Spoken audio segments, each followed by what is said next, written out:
தங்கள் மனம் கவர்ந்த திரைக்கலைஞர்களின் வாழ்க்கை பயணத்தை தாங்கள் தொடர்ந்து காண உங்கள் நியூஸ் மிக்ஸ் டிவியை சப்ஸ்கிரைப் செய்து கொள்வதுடன் நிகழ்ச்சி பிடித்திருந்தால் லைக் என்ற பட்டன் மூலம் தங்கள் விருப்பத்தையும் மற்றவர்களும் அறிந்திட ஷேர் என்ற பட்டன் மூலம் பகிர வேண்டுகிறோம்.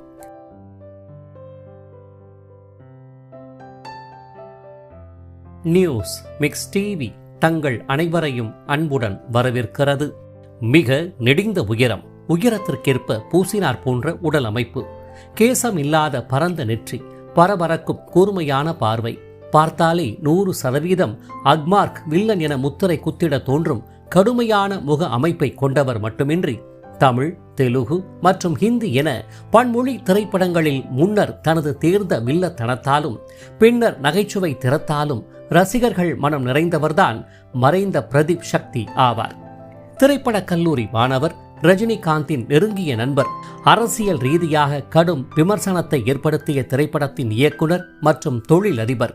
இப்பேற்பட்ட சிறப்புகளை தன்னகத்தே உடைய மறைந்த பிரதீப் சக்தி அவர்கள் எங்கு பிறந்தார், அவருடைய குடும்ப பின்னணி யாது, கலை பின்புலம் இல்லாத குடும்பத்தில் பிறந்தவர் எப்படி திரைத்துறையில் கால் பதித்தார், முத்திரை பதித்த திரைப்படங்கள் யாவை, தென்னிந்திய திரை உலகில் சிறந்த வில்லன் கலைஞராக ஜொலித்து வந்தவர் ஏன் திரைத்துறையை விட்டு விலகினார், இதன் பின் அவருடைய வாழ்க்கை சூழல் எவ்வாறு சென்றது, அமெரிக்காவில் ஏற்படுத்திய பிரபல உணவகம், திரை உலகை தனது உயிராக நேசித்தவர் மீண்டும் திரை உலக பிரவேசத்தை முழுமையாக மேற்கொள்ள நினைத்தது, இதனைத் தொடர்ந்து உயிரை துறந்தாலும் தனது தாய் நாட்டில்தான் துறக்க வேண்டும் என எண்ணிய சூழ்நிலையில் மரணித்தது உள்ளிட்ட அவர்தம் நினைவலைகள் கூறும் வாழ்க்கை பயணத்தை சற்று விரிவாக காண்போம். 1954 ஆண்டு ஜூலை மாதம் 25ஆம் தேதியன்று தமிழகத்தின் அண்டை மாநிலமாம் ஆந்திர பிரதேசத்தின் குண்டூர் மாவட்டத்தில் உள்ள லக்ஷ்மிபுரத்தை பூர்வீகமாக கொண்ட நாகேஸ்வர ரெட்டி மற்றும் சீதாதேவி தம்பதியருக்கு பிறந்த செல்ல மகன்தான் நமது வாழ்க்கை பயண நினைவலைகள் வில்லன் நாயகர் ராஜா வாசி ரெட்டி எனும் இயற்பெயருடைய பிரதீப் சக்தி ஆவார். இவருடன் 2 சகோதர சகோதரிகள் உடன் பிறந்தவர்கள் என அறியப்படுகிறார்கள். ராஜா வாசியின் தந்தையானவர் குண்டூர் மாவட்டத்தின் பிரபல மருத்துவரும் கூட. இப்பேற்பட்ட கல்வியும் உயர் பொறுப்புகளும் மிகுந்த குடும்பத்தில் பிறந்தவரான ராஜா வாசியானவர் தனது ஆரம்ப கால பள்ளி படிப்பை தான் பிறந்த ஊரான லட்சுமிபுரத்தில் இனிதே ஆரம்பித்த வேளையில் கலைகளின் பெரும் ஈடுபாடு இன்றி கல்வியிலேயே தனது கவனத்தை நன்கு செலுத்தி படிப்பில் சமர்த்தான மாணவராக உயர்வு பெற்றும் வந்தார். இந்த சூழ்நிலையில் பள்ளியில் இடம்பெறும் ஆண்டு விழா கலை நிகழ்ச்சிகளில் பங்கேற்பதை முற்றிலும் தவிர்த்து வந்தவர் 6ஆம் வகுப்பை எட்டிய வேளையில் ஆசிரியர்களின் வற்புறுத்தல் காரணமாக பள்ளி மேடை நாடகங்களில் வேண்டா வெறுப்பாகவே வேறு வழியின்றி நடித்தும் வந்தார். எதையும் ஆத்மார்த்தமாக செய்யும் மனநிலை உடையவரான மாணவர் ராஜாவாசி அவர்கள் தனக்கு பிடிக்காவிடினும் நாடகங்களில் தனக்கு கொடுக்கப்பட்ட வேடங்களை புரிதலுடன் நடித்து வெளிப்படுத்திய நிலை சக மாணவ நண்பர்கள் மற்றும் ஆசிரியர்களின் வரவேற்பு கர ஒலிகளால் ஈர்க்கப்பட்டவருக்கு தன்னை தேடி வந்த பாராட்டுகள் பிடித்து போக பின்னர் என்ன, இதுவரை தான் மனதால் விரும்பாத கலை வாழ்வை உண்மையாகவே ஏற்க ஆரம்பித்தார். இவ்வாறு மாணவர் ராஜாவாசியின் கலை பயணம் கல்வியிலிருந்து மடை மாறிய நிலையில் இதையடுத்து பள்ளி ஆண்டு விழா கலை நிகழ்ச்சிகளில் தன்னை முதன்மை மாணவராக ஐக்கியப்படுத்திக் கொண்டு நடிப்பில் செம்மைப்படுத்தியும் கொண்டார். ஒரு வழியாக தனது இளமைக்கால கல்வியை வெற்றிகரமாக முடித்தவர் பெற்றோரின் அனுமதியுடன் தமிழகத்தின் தலைநகராம் சென்னையில் இயங்கி வந்த அவ்வேளைய மெட்ராஸ் பிலிம் இன்ஸ்டிடியூட் எனும் திரைப்பட கல்லூரியில் இணைந்து டிப்ளமோ எனும் பட்டய கல்வியை பயில ஆரம்பித்தார். அப்போது ராஜா வாசிக்கு சக நண்பராக அறிமுகமானவர்தான் சிவாஜி ராவ் கெக்வாட் எனும் ரஜினிகாந்த் ஆவார். இவ்வாறு திரைப்பட கல்லூரியின் மூலம் ஏற்பட்ட இருவரி நட்பானது ராஜா வாசி மறையும் வரை மிகுந்த அன்புடன் நீடித்தது எனலாம். மேற்கூறிய திரைப்பட கல்லூரியில் வளர்பருவ கலைஞர்களுக்கு வாய்ப்பளித்து வந்த இயக்குனர் சிகரம் கே பாலச்சந்தர் அவர்கள் 1975ஆம் ஆண்டு தன்னுடைய கதை வசனம் மற்றும் இயக்கத்தில் வெளியான அபூர்வ ராகங்கள் என்ற திரைப்படத்தின் மூலம் சிவாஜி ராவ் கெக்வாடிற்கு திரை உலக அறிமுகமாக ரஜினிகாந்த் என பெயர் சூட்டி அறிமுகப்படுத்த திரைப்படமும் மாபெரும் வெற்றி கண்டு குறைவான காட்சிகளில் ரஜினிகாந்த் தோன்றி இருப்பினும் ரசிகர்களும் உற்று நோக்கும் வண்ணம் தனது தேர்ந்த நடிப்பால் உள்ளம் தொட்டு மனம் நிறைந்திருப்பார்.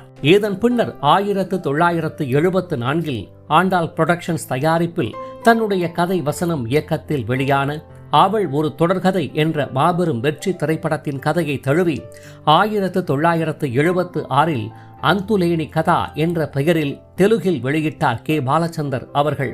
இத்திரைப்படத்தில் தமிழில் சுஜாதா ஏற்ற கதாபாத்திரத்தை ஜெயபிரதாவும், அண்ணன் ஜெய் கணேஷ் ஏற்ற மூர்த்தி கதாபாத்திரத்தை ரஜினிகாந்தும் தெலுங்கில் ஏற்று அற்புதமாக நடித்திருப்பர்.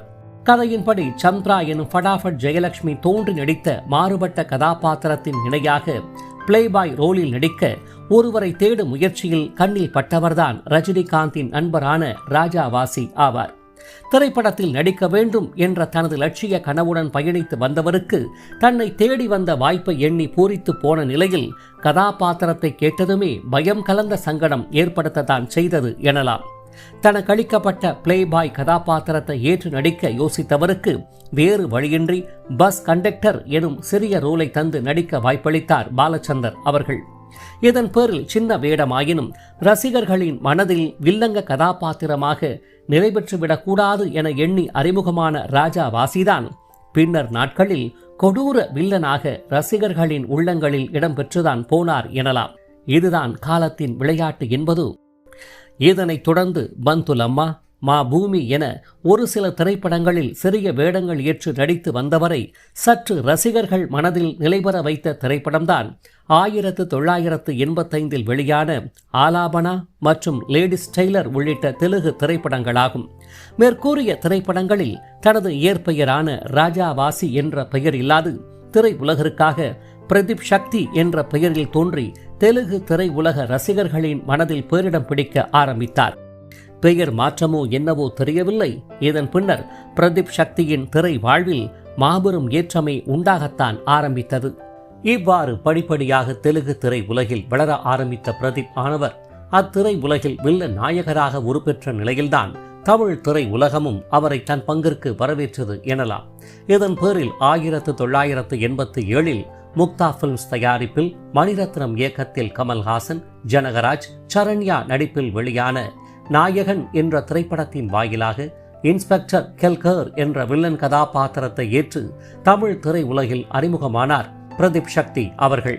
கதையின்படி மும்பையில் தமிழர்கள் வசிக்கும் பகுதிகளில் இருந்து அவர்களை வெளியேற்ற முயற்சிக்கும் இன்ஸ்பெக்டராக தனது கடுமை முகத்தால் மிரட்டியவர் எதற்கும் அஞ்சாத சக்திவேல் எனும் கமல்ஹாசனை அடித்து துன்புறுத்துவதும், நான் அடிச்சா நீ செத்துருவ என கமல்ஹாசன் பேசும் தமிழை புரிந்து கொள்ள முடியாமல் திணறுவதும் என நடிப்பால் தான் அறிமுகமான முதல் திரைப்படத்திலேயே மனம் தொட்டிருப்பார். கமல்ஹாசனின் வளர்ப்பு தந்தையான ஹுசைன் பாய் எனும் எம்பி வாசுதேவ ராவை தூக்கிட்டு கொல்வதும், அதனால் ஏற்படும் உச்சகட்ட கோபத்தால் சக்திவேல் எனும் கமல்ஹாசனால் கொல்லப்படுவதும் என நடிப்பால் தனது தேர்ச்சியை நன்கு வெளிப்படுத்தி இருப்பார் பிரதீப் சக்தி அவர்கள். இத்திரைப்படத்தில் பிரதீப் சக்தியின் மகனாக தோன்றிய மன வளர்ச்சி குன்றிய சிறுவனாக நடித்தவர் அடிக்கடி கூறும் பாபா மர்கையா என்ற வார்த்தை அவ்வேளைகளில் மிகவும் பிரபலமாகும். இந்த சிறுவன் யாரெனில் திரை உலக துணை கதாபாத்திர கலைஞர் பர்மா லட்சுமியின் மகனாவார். இன்னும் கூற வேண்டுமேயானால் சூரிய வம்சம் உள்ளிட்ட திரைப்படங்களில் குழந்தை நட்சத்திரமாகவும் சின்ன திரை தொடர்களிலும் நடித்து வந்த பேபி ஹேமலதாவின் தாய் மாமா என்பது கூடுதல் தகவலாகும். சுமார் 175 நாட்கள் திரையரங்குகளில் ஓடி மகத்தான சாதனை படைத்த இத்திரைப்படம் எண்ணற்ற விருதுகளையும் வாங்கி குவித்தது எனலாம். மேற்கூறிய திரைப்படத்தின் வாயிலாக குறைவான காட்சிகளில் நடித்திருப்பினும் தனது வில்லத்தனமிக்க முகபாவனைகள் மற்றும் நடிப்பால் உயர்வு பெற்ற பிரதீப் சக்திக்கு பின்னர் சொல்ல வேண்டுமா என்ன, தமிழ் திரைப்பட வாய்ப்புகள் குவியத்தான் ஆரம்பித்தன. இதனைத் தொடர்ந்து சத்யராஜுடன் ஜீவா, கமல்ஹாசனுடன் சத்யா, ராம்கியுடன் பெண்புத்தி முன்புத்தி, மருதுபாண்டி உள்ளிட்ட திரைப்படங்களில் சிறு சிறு வில்லன் கதாபாத்திரங்களை ஏற்று நடித்து வந்தவர் பிரபுவின் கலியுகம் என்ற திரைப்படத்தில் பிரம்மாண்ட சிரிப்பின் வில்லன் நாயகர் PS வீரப்பா முதுமை வயதிலும் வில்லத்தனத்தால் மிரட்டிய கதாபாத்திரத்தின் உதவியாளராக மேலும் மெருகேற்றும் வகையில் தனது பங்கிற்கும் சிறப்பு சேர்த்திருப்பார் பிரதீப் சக்தி அவர்கள்.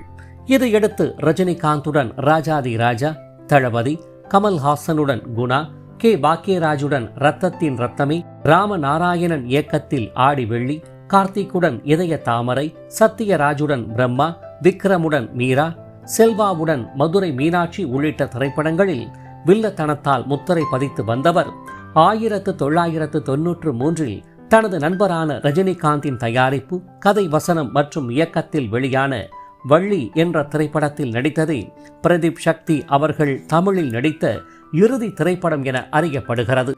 தமிழ், தெலுங்கு மட்டுமின்றி 1980 வெளியான சாமரம் என்ற திரைப்படத்தின் மூலமாக மலையாள திரை உலகிலும், 1988 வெளியான காத்ரோன் ஹி கில்லாடி என்ற திரைப்படத்தின் வாயிலாக ஹிந்தி திரை உலகிலும், 1994 வெளியான லாக் அப் டெத் திரைப்படத்தின் மூலம் கன்னட திரை உலகிலும் என அறிமுகமான பிரதீப் சக்தி அவர்கள் 1989 அரசியல் ரீதியாக விமர்சனம் பெற்ற கலியுக விஸ்வாமித்ரா என்ற திரைப்படத்தையும் இயக்கிய சிறப்புக்குரியவரும் ஆவார். இவ்வாறு இந்திய திரை உலகில் தனக்கென்று ஓரிடத்தை பிடித்து வில்லன் நாயகராக ஒரு சில படங்களில் நகைச்சுவை கலைஞராக வலம் வந்து கொண்டிருந்த பிரதீப் சக்தி அவர்கள் 1990களில் தனது குடும்பச் சூழல், மனைவியின் விருப்பம் மற்றும் மகனின் வளர்ப்பு, படிப்பு காரணமாக அமெரிக்காவின் நியூயார்க்கில் உள்ள ஸ்டெட்டன் என்ற மாகாணத்தில் நிரந்தரமாக குடியேறினார். இவ்வாறு குடியேறியவர் அங்கே பாபா ஹட் தாபா என்ற உணவகம் ஒன்றை ஆரம்பித்து திறம்பட நிர்வகித்தும் வந்தார். இவ்வுணவகமானது பின்னர் நாட்களில் இந்தியர்கள் அனைவரும் ஒன்று கூடும் மைய உணவகமாக பிரபலமடைந்தும் வந்தது. இதன் பேரில் நண்பர் பிரதீப் சக்தியின் அழைப்பை ஏற்று ரஜினிகாந்த் அவர்களும் அவ்வுணவகம் சென்று உணவருந்தியும் சிறப்பித்துள்ளார். என்னதான் அமெரிக்காவில் புகழ்பெற்ற உணவகத்தை நடத்தி பெயர் பெற்றாலும் பிரதீப் சக்தி அவர்களுக்கு தனது தாய்நாட்டிற்கு வருவதும் தான் மிகவும் நேசித்த திரைத்துறையில் நடிப்பதும் அளவிட முடியாத ஆனந்தமே என்று கூறலாம். இதனை மெய்ப்பிக்கும் வகையில் அடிக்கடி இந்தியா வரும் பிரதீப் அவர்கள் 2015 வரை சுமார் 18க்கும் மேற்பட்ட தெலுங்கு திரைப்படங்களிலும் நடித்துள்ளார். சுப்பிரமணியம் ஃபார் சேல் என்ற தெலுங்கு திரைப்படமே பிரதீப் சக்தி நடித்த இறுதி திரைப்படம் என அறியப்படுகிறது. இதன் பின்னர் மகனிடம் அமெரிக்க உணவக பணியினை கொடுத்துவிட்டு தென்னிந்தியாவில் நிரந்தரமாக குடியேற வேண்டும், முழு நேர நடிகனாக மாற வேண்டும், மறைந்தாலும் தனது தாய் மண்ணிலேயே மறைய வேண்டும் என்ற ஆசையுடன் அதற்கான முன்னேற்பாடுகளை மேற்கொண்டவருக்கு காலம் கை கொடுக்கவில்லை என்றுதான் என்ன தோன்றுகிறது. ஆம், பல்வேறு வண்ண கனவுகளுடன் பயணித்து வந்த பிரதீப் சக்தி அவர்கள் 2016 பிப்ரவரி 20 உறங்கச் சென்றவர் உறங்கியவர்தான், பின்னர் விழிக்கவே இல்லை. மாரடைப்பு காரணமாக தனது 61 வயதில் தான் ஆசையாக எண்ணிய கனவுகள் முழுமை பெறாமல் இப்புவி உலக வாழ்விலிருந்து முற்றிலும் விடைபெற்றார்.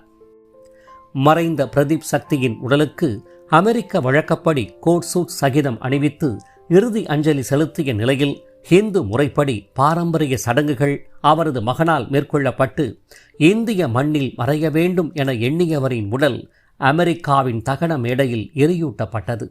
இவ்வாறு தனது தேர்ந்த வில்லத்தனமிக்க நடிப்பால் இந்திய ரசிகர்களின் மனதில் நிலைபெற்று போன மறைந்த பிரதீப் சக்தியின் நினைவலைகளானது திரைப்பயணம் இப்புவி உலகில் உள்ளவரை அன்னாரது ஞாபக அலைகளை மறையாது பறைசாற்றிக் கொண்டே இருக்கும் எனில் அது மிகையாகாது.